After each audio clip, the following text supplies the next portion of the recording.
안녕하세요. 모두가 사는 교회 올리브교회 박종범 목사입니다. 오늘도 하나님의 은혜와 평강이 우리 주 예수 그리스도 안에서 저와 우리 모두에게 넘쳐나길 주의 이름으로 축복합니다. 오늘은 잠언 1장 8절에서 19절 말씀에 근거해서 아비의 훈계, 어미의 법이라는 제목으로 하나님 말씀을 전하도록 하겠습니다. 솔로몬의 잠언을 계속 살펴보고 있습니다. 솔로몬이 다윗의 아들로서 하나님의 지혜를 받아서 3000여 편의 잠언을 말했다라고 성경이 기록하고 있는데요. 그 많은 잠언 중에서 일부를 하나님의 은혜 가운데 하나님께서 여러 사람들을 통해서 모으게 하셨습니다. 그래서 오늘날 우리에게 들려지게 되었고 또 이것이 성경이 된 것이지요. 오늘 말씀에서 솔로몬은 아비의 훈계와 어미의 법을 들으라 이렇게 말씀하고 있습니다. 오늘 8절 말씀을 읽어보면 이렇게 말씀하죠. 내 아들아, 내 아비의 훈계를 들으며 내 어미의 법을 떠나지 말라. 아비의 훈계, 어미의 법 이런 말이 나오죠. 이것을 오늘 말씀의 제목으로 삼았습니다. 아비의 훈계, 어미의 법 이것을 한마디로 말하면 하나님의 말씀이라고 할 수 있겠습니다. 그리고 이 하나님의 말씀을 전해주는 이 아비와 어미를 지금으로 말하면 말씀 맡은 사역자라고 할 수 있겠습니다. 또 가정에서는 가정의 영적인 지도자인 부모를 말하겠고요. 어찌하든지 간에 솔로몬은 말씀을 전하는 사역자를 영적인 아비와 어미로 표현하고 있는 것입니다. 그리고 그 아비와 어미가 주는 그 말씀을 떠나지 않는 것이 지혜다라는 것을 오늘 전체적으로 말씀하고 있습니다. 오늘 조금 더 자세히 이 말씀을 살펴보시면서 오늘 우리에게 주시는 하나님의 음성을 들으시기를 주의 이름으로 축복합니다. 먼저 오늘 본문의 내용들을 대략적으로 3가지 정도로 살펴보도록 하겠습니다. 첫째로 아비의 훈계, 어미의 법을 따르면 하나님이 영광을 주신다라는 것입니다. 오늘 본문 8절과 9절에 이렇게 말씀하고 있습니다. 내 아들아, 내 아비의 훈계를 들으며 내 어미의 법을 떠나지 말라. 이는 내 머리에 아름다운 관이요 내 목에 금사슬이니라. 아비의 훈계, 어미의 법, 즉 하나님의 말씀을 떠나지 아니하면 하나님께서 내 머리에 아름다운 관 그리고 목에 금사슬, 영광을 주시겠다 이렇게 말씀하고 있습니다. 아비의 훈계, 어미의 법, 하나님의 말씀을 지키면 하나님께서 결과적으로 그를 영화롭게 하시겠다라고 말씀하고 있는 것입니다. 둘째로 부당한 이득을 취하려는 악한 자의 꾀임에 속지 말라라는 것입니다. 10절 이하에 이렇게 말씀하고 있습니다. 내 아들아, 악한 자가 너를 깰지라도 따르지 말라. 그들이 내게 말하기를 우리와 함께 가자. 우리가 가만히 엎드렸다가 사람의 피를 흘리자. 죄 없는 자를 까닭없이 숨어 기다리다가 스올같이 그들을 산채로 삼키며 무덤에 내려가는 자들같이 통으로 삼키자. 우리가 온갖 보화를 얻으며 빼앗은 것으로 우리 집을 채우리니 너는 우리와 함께 제비를 뽑고 우리와 함께 전대 하나만 두자 할지라도 내 아들아, 그들과 함께 길에 다니지 말라. 내 발을 금하여 그 길을 밟지 말라. 대저 그 발은 악으로 달려가며 피를 흘리는데 빠름이니라. 악인이 부당한 이득을 취하기 위해서 어떤 사람을 공격하고 속이고 심지어 목숨을 빼앗자라고 유혹할 때가 있다는 것입니다. 그런데 그 악인의 유혹에 넘어가지 말라라는 것이죠. 악인이 왜 이런 죄를 짓자고 선동합니까? 그것은 바로 부당한 이득을 취하기 위함이다라는 것이죠. 대가를 지불하지 않고 순식간에 금은 보화를 얻으려는 이런 욕망으로 악인들은 죄를 쉽게 짓자고 말씀하고 있습니다. 그러니까 이 재물에 대한 욕심이 온갖 죄를 일으킨다라는 것이죠. 그러므로 하나님의 사람들은 부당한 이득을 취하려고 속이는 악한 자의 꾀임에 넘어가지 말아야 한다라고 우리 솔로몬이 경고하고 있다라는 것입니다. 셋째로 부당한 이득을 취하려는 악의를 따라가면 결국은 생명을 잃게 된다라고 말씀하고 있습니다. 오늘 보면 17절부터 이렇게 말씀하고 있습니다. 새가 보는 데서 그물을 치면 헛일이겠거늘 그들이 가만히 엎드림은 자기의 피를 흘릴 뿐이요 숨어 기다림은 자기의 생명을 해할 뿐이니 이익을 탐하는 모든 자의 길은 다 이러하여 자기의 생명을 잃게 하느니라.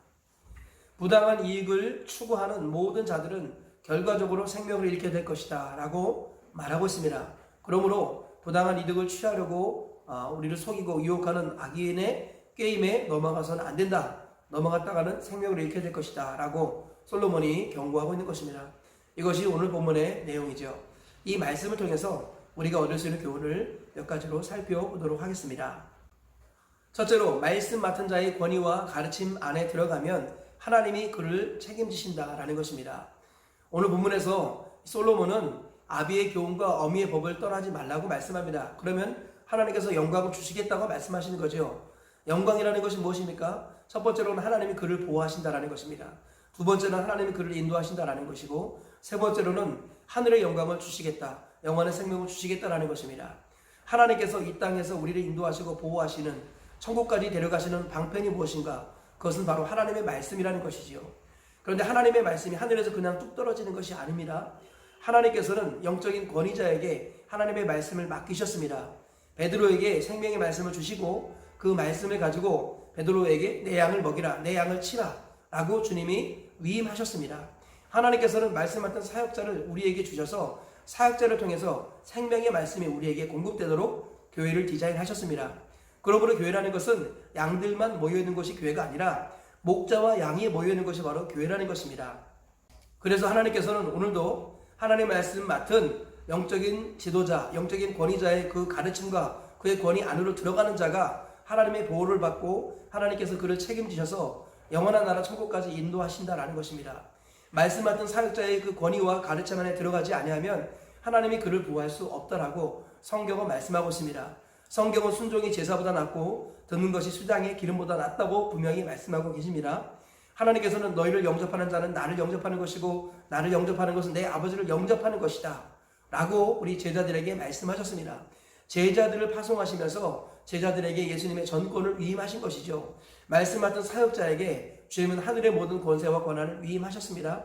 그 주 안에서 말씀 맡은 사역자의 권위와 그 가르침 안으로 들어갈 때 하나님께서 그 영혼을 책임지신다라는 것입니다. 이 땅에서 악에서 보호하여 주시고 주님께서 선하신 길로 인도하시며 장차 천국까지 인도하신다라는 것입니다.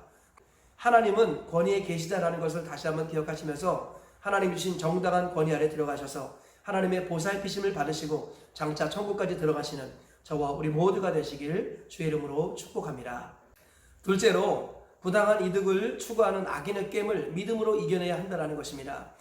우리 주님께서는 욕심이 잉태한 지 죄를 낳고 죄가 장성한 즉 사망을 낳느니라 라고 말씀하셨습니다. 그리고 탐심은 우상숭배다 라고 말씀하셨습니다. 이 땅에 일어나는 모든 죄의 근저에는 욕심과 탐심이 자리 잡고 있습니다. 그래서 욕심이 잉태하여 죄가 되고 그 죄가 장성하면 사망이 되는 것입니다. 그리고 욕심의 또 다른 모습인 탐심, 이것은 바로 우상숭배라고도 주님이 말씀하고 계시는 것입니다. 왜 악인이 나올까요? 주님은 물질에 대한 욕심 때문이라고 말씀합니다. 오늘 본문에서도 대가를 지불하지 않은 부당한 이득을 추구하는 그 악인의 꾀임에 넘어가지 말라고 주님이 말씀하고 계시는 것입니다. 왜 악인이 나올까요? 대가를 지불하지 아니하고 부당한 이득을 얻으려는 욕심 때문이고 그 탐심 때문에 악인이 악을 꾀하게 되고 의인을 유혹하게 된다는 것입니다. 문제는 무엇입니까? 바로 의인이 이 악인의 꾀임에 넘어가서 부당한 이득을 취하는 자리로 나아간다는 것입니다.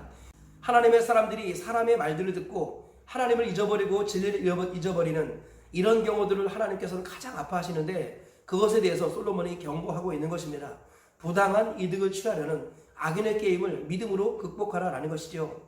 그러기 위해서 하나님께서 우리에게 주신 영적인 안전장치가 있습니다. 그것이 무엇입니까? 바로 주일성수와 11조라는 것입니다. 하나님께서는 재물이 우리 주인 되지 못하도록 주일성수와 11조를 우리에게 허락하셨습니다. 내 인생이 내 것이 아니라 주님의 것이다 라는 것을 인정하는 마음으로 주일을 거룩하게 지키게 하셨습니다. 일곱째 날을 반드시 안식하며 하나님과 교제에 집중하고 예배에 집중하라고 말씀하십니다. 아무리 하는 일이 잘 되건 아무리 많은 매출이 일어나건지 간에 주님은 그것에 상관하지 아니하고 주일을 쉬라고 말씀하십니다. 그리하여서 재물이 그의 주인 되지 못하도록 주인이 바뀌는 일이 없도록 하나님께서 안전장치를 우리에게 허락하신 것입니다. 그것이 1차적으로 주일 성수입니다. 그리고 또 하나가 주일 성수와 함께 가는 것이 11조입니다. 11조는 재물의 10분의 1을 하나님께 드림으로 재물이 자신의 주인 되지 못하도록 하는 하나님의 가장 직접적인 안전장치입니다. 하나님께서는 우리가 재물을 사용하여 하나님께 영광을 돌리라고 말씀하시고 재물로 하나님을 전하는 복음을 전하는 일에 쓰라고 주님이 말씀하셨습니다. 재물을 복으로 사용하라고 말씀하십니다. 그런데 우리 재물이 주인이 되는 경우가 있다는 것이죠.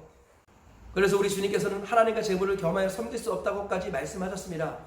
많은 사람이 재물은 위대한 종이고 사악한 주인이라는 것을 깨닫지 못합니다. 재물이 우리의 종이 될 때는 위대한 종이 됩니다. 그러나 재물이 우리의 주인이 되는 순간에 사악한 주인으로 변화되는 것입니다. 그래서 다른 사람을 압제하고 괴롭히고 그리고 하나님 나라를 대적하는 사람으로 변질되고 마는 것입니다. 그래서 우리 주님께서는 재물, 내 인생이 나의 것이 아니라 주의 것이고 재물이 나의 주인이 되지 않게 하시려고 주일 성수와 11조를 우리에게 허락하신 것입니다. 이것은 동서고금을 막론하고 만고불변의 진리인 것입니다. 주일을 거룩하게 지키고 소득의 10분의 1을 주님께 드림으로 말미암아 재물이 나의 것이 아니고 내 인생은 주의 것이다라는 것을 고백하며 사는 것, 이것이 신앙생활의 가장 기초이고 기본이고 근본이라고 성경은 말씀하십니다. 그러고 나서 하나님께서는 조금 더 적극적으로 재물을 통하여 하나님의 나라와 의를 드러낸 일에 쓰라고 말씀하고 계시는 것입니다. 그러므로 우리가 다시금 오늘도 본질로 돌아가겠습니다. 주일 성수와 11조는 재물이 나의 주인 되지 않게 하는 하나님의 안전장치라는 것을 잊지 말아야겠습니다. 시험에 들거나 주님을 떠나는 사람들의 과정을 보십시오. 대부분 첫 번째로는 주일 성수를 하지 못합니다. 그리고 동시에 11조 생활을 중단합니다. 이런 것들이 시험에 드는 길이고 악인이 그를 꾀는 시작이다라는 것입니다. 우리가 다시 한번 이 사실을 잊지 말면서 부당한 이득을 추구하는 악인의 꾀임에 넘어가지 않기 위해서 주일 성수와 11조를 철저히 하면서 재물을 사용하시는 하나님의 사람들 되셔서 하나님께서 기뻐하시는 의인의 모습을 끝까지 지켜나가시기를 주의 이름으로 축복합니다. 셋째로 하나님이 보고 계시니 악을 도모하지 말고 선을 추구하라 라는 것입니다. 오늘 보면 17절에 보면 새가 보고 있는데 금을 치는 것은 헛된 일이다 라고 말씀하고 있습니다. 이 말씀을 여러 가지로 해석할 여지가 있지만 가장 확실한 해석은 무엇입니까? 하나님을 새로 비유한 것입니다. 하나님이 보고 계시는데 어리석게도 금을 치는 것, 이것은 헛된 것이 아니냐라고 솔로몬이 말을 하고 있는 것입니다. 그러므로 하나님이 우리가 금을 치는 것, 우리가 악한 것을 도모하는 것을 다 보고 계십니다. 그러므로 하나님이 보고 계시다는 것을 우리가 항상 잊지 말아야겠습니다. 하나님을 의식하는 하나님의 사람들은 악을 도모하지 않고 선을 추구합니다. 브리스길라와 아굴라처럼 어떻게 하면 하나님 나라를 드릴 것인가를 의논하고 고민하는 사람들이 된다라는 것입니다. 하나님 나라와 교회와 이웃을 위해서 무엇을 드리며 살 것인가, 누구를 돕고 누구를 섬기며 살 것인가, 오늘 하루 나를 어떻게 하나님께 드릴 것인가, 이렇게 선을 추구하며 살아가시는 하나님의 사람이 되라고 성경은 오늘도 말씀하고 계시는 것입니다. 그래야 해서 다 보고 계신 하나님께서 마지막 때 하늘의 큰 상으로 구원의 영광으로 갚아주시기를 주의 이름으로 축복합니다. 말씀의 결론을 맺겠습니다. 솔로몬은 아비의 훈계, 어미의 법을 떠나지 말라고 말씀합니다. 이 말씀을 통해서 우리가 세 가지 교훈을 발견했습니다. 첫째로 하나님 말씀 맡은 권위와 그의 가르침 안으로 들어갈 때 하나님이 그 영혼을 보호해 주시고 인도해 주시고 영화롭게 하신다라는 것입니다. 둘째로 부당한 이득을 추구하는 악인의 꾀임을 믿음으로 극복하라라는 것이죠. 어떤 경우에도 주일 성수와 11조를 잃어버려서는 안 되겠습니다. 그래서 신앙의 근본을 지키고 나아가서 하나님 나라를 위해 재물을 사용하는 하나님의 사람이 될 때 하나님께서 풍족하게 채워주실 줄 믿습니다. 셋째로 하나님이 보고 계시니 악을 도모하지 말고 선을 추구하라 라고 말씀합니다. 날마다 하나님이 보고 계시다는 것을 믿고 우리의 수문제를 자백하고 고백하며 회개하고 그리고 선을 추구하셔서 하나님께 영광이 되는 삶을 사시다가 영광스럽게 하나님 품에 안기시는 저와 우리 모두가 되시길 주의 이름으로 축복합니다. 오늘 이 세 가지 말씀 기억하시면서 하루를 사시고 평생을 승리하며 사시길 주의 이름으로 축복합니다.